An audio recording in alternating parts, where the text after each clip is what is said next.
એકવાર જેણે પણ આ શાકભાજીથી ભરપૂર ભરેલો રોટલો છાશ સાથે ખાધો તે વારંવાર આ રોટલાની ફરમાઈશ કરશે. વિડીયોમાં ભરેલા રોટલાની પૂરી રીત બતાવી છે તો તમે પણ ચોક્કસ આ જ રીતે ઘરે બનાવજો અને રૂપલ્સ ટેસ્ટી ટ્રીટ્સને સબસ્ક્રાઇબ જરૂર કરજો. Happy cooking, enjoy eating. સૌથી પહેલા લીલી ડુંગળીનો સફેદ ભાગ અડધો કપ અને લીલી ડુંગળીનો લીલો ભાગ છે જે પાનનો તે 1 કપ જેટલો સમારીને લીધા છે. તેવી જ રીતે લીલા લસણનો સફેદ ભાગ 1/4 કપ અને અડધો કપ જેટલા તેના પાન સમારીને લીધા છે. મસાલાની એક પેસ્ટ બનાવીએ જેમાં 1 ઇંચ જેટલો આદુનો ટુકડો અને 2 તીખા લીલા મરચા લીધા છે. રોટલો થોડો સ્પાઇસી હશે તો સારો લાગશે કેમ કે લોટની અંદર તે જવાનું છે તો તે ફીકો પડી જશે. તો સ્ટફિંગ થોડું વધારે સ્પાઇસી હશે તો સારું લાગશે, તો મરચા તમે પ્લસ કરી શકો છો. 1 કપ જેટલી લીલી મેથી લીધી છે જે ફ્રેશ આવે છે તે છે અને તેનો બહુ દાંડીનો ભાગ નથી લીધો. 1 કપ જેટલી કોથમીર લીધી છે. આમાં કોઈ પરફેક્ટ મેઝરમેન્ટ નથી, તમે થોડું પ્લસ માઇનસ તમે રીતે ટેસ્ટ પ્રમાણે કરી શકો છો. ફ્રેન્ડ્સ, આ બધા લીલોતરી શાકભાજીમાં પુષ્કળ પ્રમાણમાં માટી હોય છે તો તેને સરખા ધોઈ અને પછી જ તેને સમારજો. સ્ટફિંગ બનાવવા માટે એક નોનસ્ટિક પેન લીધું છે. ગેસની ફ્લેમ એકદમ સ્લો રાખીએ. ફ્રેન્ડ્સ, રોટલો, મેથી, લીલું લસણ અને ઘીનું કોમ્બિનેશન બેસ્ટ છે. તો અત્યારે આપણે સ્ટફિંગ છે તે ઘીમાં બનાવીએ.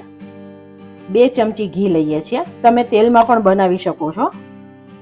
1 નાની ચમચી જીરું એડ કરીએ. જીરું થોડું થાય પછી 1 ચમચી જેટલા સફેદ તલ એડ કરીએ.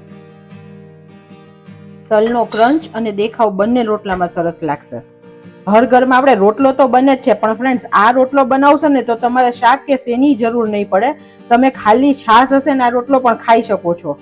અને આ મસાલા રોટલો તમે ગમે ત્યાં જશો, ટિફિનમાં લઈ જશો, બચ્ચાઓને આપશો, બધાને મજા આવી જશે. ઘણીવાર એવું થાય કે ઘણા લોકોને કહેતા સાંભળ્યા છે કે બાજરી ખાય ને તો કબજિયાત થાય છે. તો આમાં ભરપૂર પ્રમાણમાં લીલા શાકભાજી એટલે કે ફાઈબર પણ છે તો તમને તે સમસ્યા પણ નહીં રહે. તલ સરસ થઈ ગયા છે. આપણે 2 પિંચ જેટલી હિંગ એડ કરીએ. તલ અત્યારે સરસ ફૂટી રહ્યા છે. આદુ મરચાની પેસ્ટ એડ કરીએ. ગેસની ફ્લેમ અત્યારે સ્લો જ રહેવા દઈએ છીએ. 1 પિંચ જેટલી જ હળદર એડ કરીએ.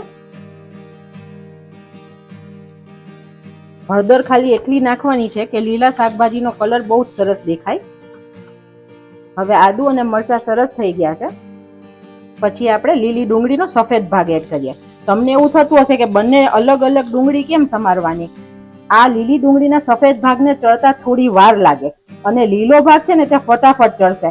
બીજું, લીલો ભાગ જો પહેલા નાખી દો ને તો પાણી છોડશે તો તમારું સ્ટફિંગ ઢીલું ઢીલું થઈ જશે. તો આપણે લાસ્ટમાં એડ કરવાની. પહેલા આપણે આવી રીતે ડુંગળીને અને લસણને સાતળી લેવાના જેથી કચાશ દૂર થઈ જાય. લીલા લસણનો સફેદ ભાગ એડ કરીએ. આ બંનેની કાચી ફ્લેવર રહે ને તો સ્ટફિંગ નો સારું લાગે તો આપણે એને પહેલા પૂરા સાતળી લેવાના. અત્યારે મીઠું બિલકુલ એડ નથી કરવાનું. મીઠું એડ કરશું તો પણ પાણી છોડશે. તમને હજી વધારે પ્રમાણમાં સ્ટફિંગ જોતું હોય ને વધારે રોટલા બનાવવા ને તો તમારે સૂકી ડુંગળી 2 સમારીને એડ કરી દેવાની અને લસણ છે ને તે સૂકું લસણ પણ જોડે એડ કરી શકો છો. તો બંનેની ફ્લેવર વધી જશે અને ક્વોન્ટિટી પણ વધશે. અને જો તમને ડુંગળી લસણ વગર આ રોટલો જોઈતો હોય તો તે પણ મને કોમેન્ટ સેક્શનમાં જણાવજો, હું તે પણ તમને બતાવીશ. હવે ડુંગળી અને લસણ સોફ્ટ થઈ ગયા છે. આપણે એને વધારે નથી ચેડવવાના, સોફ્ટ જ કરવાના છે. હવે આપણે ગેસની ફ્લેમ મીડિયમ કરી દીધી છે કેમ કે હવે આપણે બધા પાન એડ કરવાના છે. હવે લીલા લસણના પાન એડ કરીએ. અત્યારે ગેસની ફ્લેમ સ્લો હશે ને તો આ પાણી છોડશે. લીલી ડુંગળીનો લીલો ભાગ એડ કરીએ.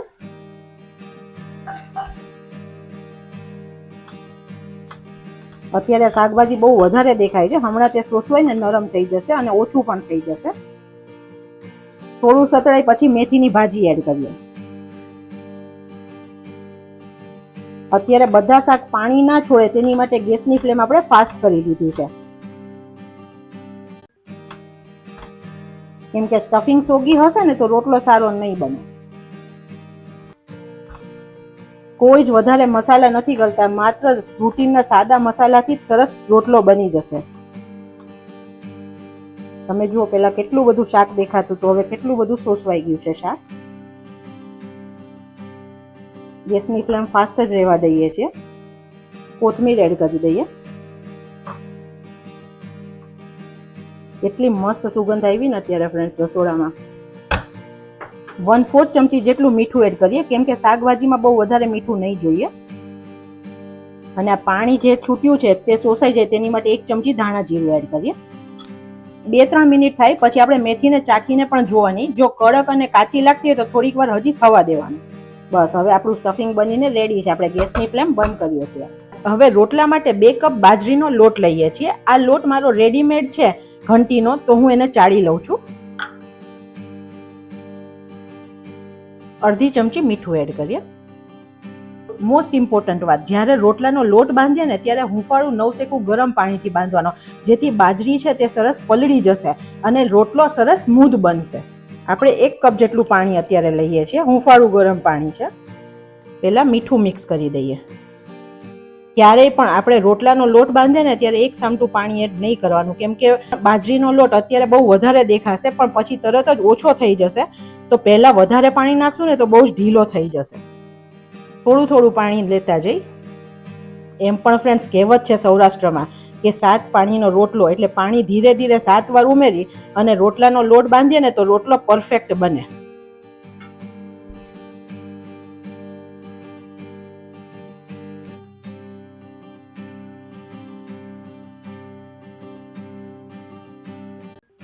અને મને ખબર છે કે મારા ભાખરી, રોટલી અને રોટલાના વિડીયોઝ બધા વ્યુઅર્સ ખૂબ પસંદ કરે છે. તેની માટે ખૂબ ખૂબ ધન્યવાદ ફ્રેન્ડ્સ. અને મારી માટે મહત્વનું એ જ છે કે બધાના ઘરે રસોઈ સરસ બને. જે જોઈને બનાવે છે તેની રસોઈ પણ ક્યારેય ના બગડે. અત્યારે આપણે સ્ટફિંગ કરવાનું છે રોટલામાં, તો રોટલાનો લોટ કઠણ બહુ નહીં રાખવાનો, નહીં તો ક્રેક્સ પડી અને રોટલો ફાટી જશે.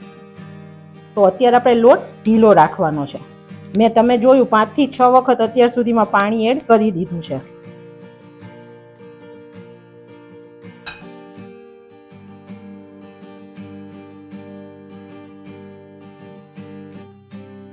પહેલાના જમાનામાં રોટલા સાંજે ઘરે ઘરે બનતા હતા. હવે આપણા ઘરોમાં અત્યારે રોટલા ઓછા બને છે અથવા શિયાળામાં જ બને છે.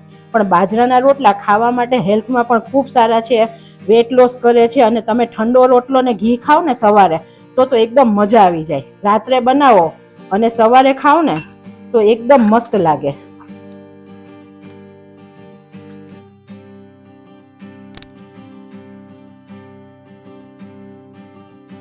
રોટલો વઘારેલો સરસ લાગે, રોટલાનું ચૂરમું સરસ લાગે.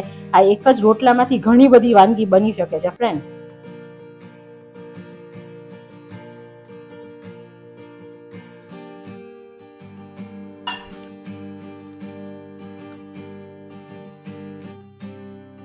તમે જુઓ અત્યારે જે મેં લોટ બાંધ્યો છે ને તે ઓલમોસ્ટ રોટલીનો લોટ હોય ને તેટલો નરમ છે.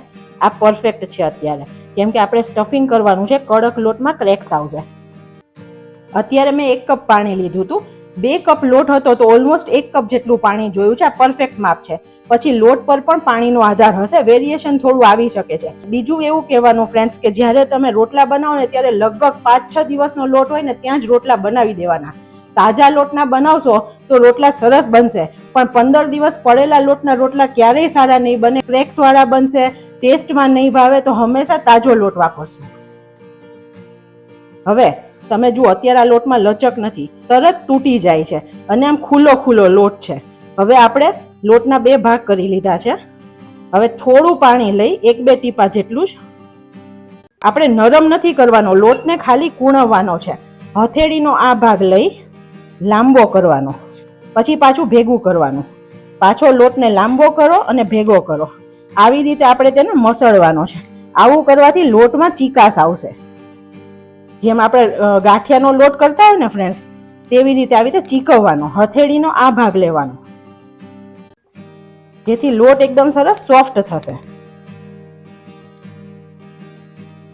બીજી સાઈડ આપણે તવો પણ ગરમ થવા મૂકી દઈએ. તમારી પાસે માટીની તાવડી હોય તો તમે તેમાં પણ બનાવી શકો છો, પણ બધાના ઘરમાં તાવડી નથી હોતી, તો અત્યારે હું લોઢીમાં જ બતાવું છું. રોટલો ભરીને આપણે તરત શેકવા મૂકવાનો છે, તેને રાખવાનો નથી.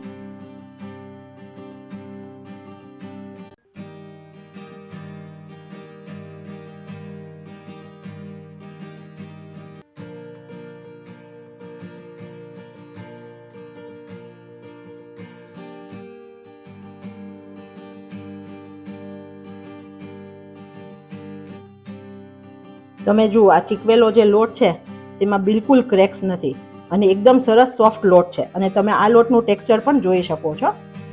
આપણે એક એક રોટલાના લુવાને આવી રીતે ચીકવતા જવાના. આપણે આવી રીતે ગોળ શેપ કરીએ વાડકી જેવો. વચ્ચે પતલું નથી કરવાનું, સાઈડ સાઈડથી કરીએ, વચ્ચેથી થોડું જાડું જ રહેવા દેવાનું અને આવું વાડકી જેવું બનાવવાનું. 1.5 થી 2 ચમચી જેવું સ્ટફિંગ ભરીએ. હવે આને આપણે સ્ટફિંગને અંદર દબાવવાનું અને લોટને ભેગો કરવાનો. સ્ટફિંગને અંગૂઠાથી અંદર દબાવી લોટને ભેગો કરવાનો, જેવું આપણે કચોરી સમોસામાં કરીએ અને આલુ પરોઠામાં કરીએ. વચ્ચે લોટને સરસ ભેગો કરી દઈએ.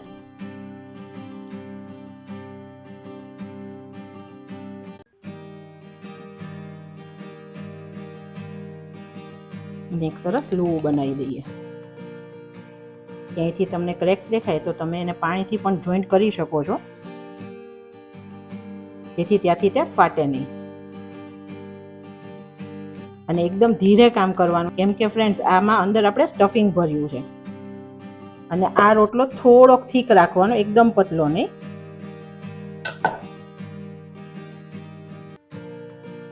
આપણે ઉપર પણ થોડો લોટ લઈએ છીએ.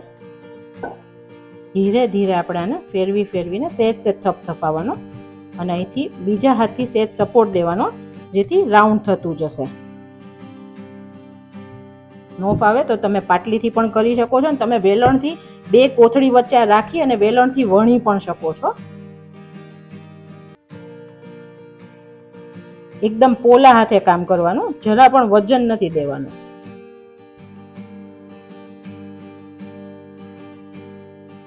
બસ આપણે આટલો જ અત્યારે પ્રસરાવીએ છીએ. થોડું સ્ટફિંગ આવે તો કંઈ વાંધો નથી. અત્યારે બધી સાઈડથી ઇક્વલ કરી દેવાનો, ક્યાંય જાડો પતલો નહીં રાખવાનો, જેથી સરખો ચડે. અને આંગળીથી જ આપણે કરીએ છીએ. અત્યારે આ પરફેક્ટ થઈ ગયો છે. તવો પણ આપણો ગરમ થઈ ગયો છે. આપણે આ ઉપરની સાઈડ નીચે આવે તે રીતે રોટલો મૂકીએ. ઉપરથી આંગળીની મદદથી થોડું પાણી લગાડવાનું, જેથી ક્રેક્સ ના આવે. ગેસની ફ્લેમ સ્લો રાખવાની. રોટલો જાડો છે, નહીં તો અંદરથી કાચો રહેશે જો ફાસ્ટ ફ્લેમ હશે તો. અને ઉપરથી ચડતી વખતે ક્રેક્સ ના આવે એની માટે પાણી લગાડી દઈએ. આપણે થોડીક વાર પછી સહેજ હલાવવાનો. અત્યારે નોનસ્ટિક છે તો બિલકુલ સ્ટિક નથી થયો.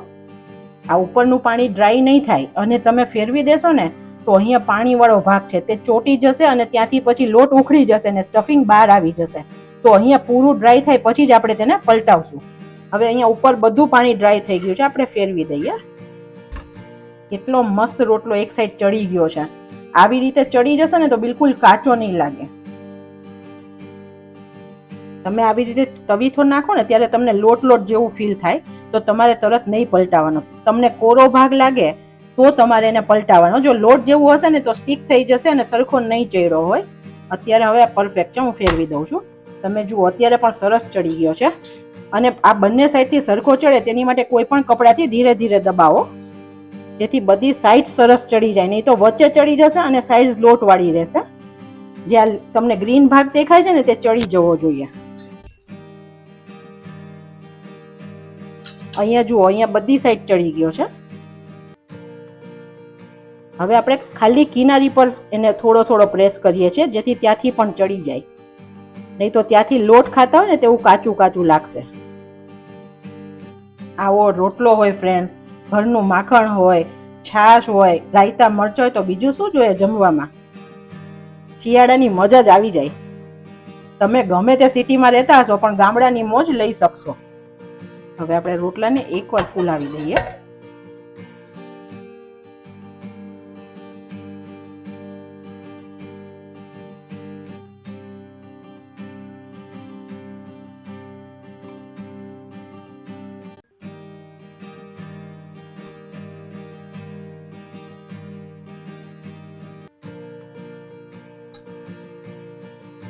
રોટલો આપણો સરસ ફૂલી પણ ગયો છે.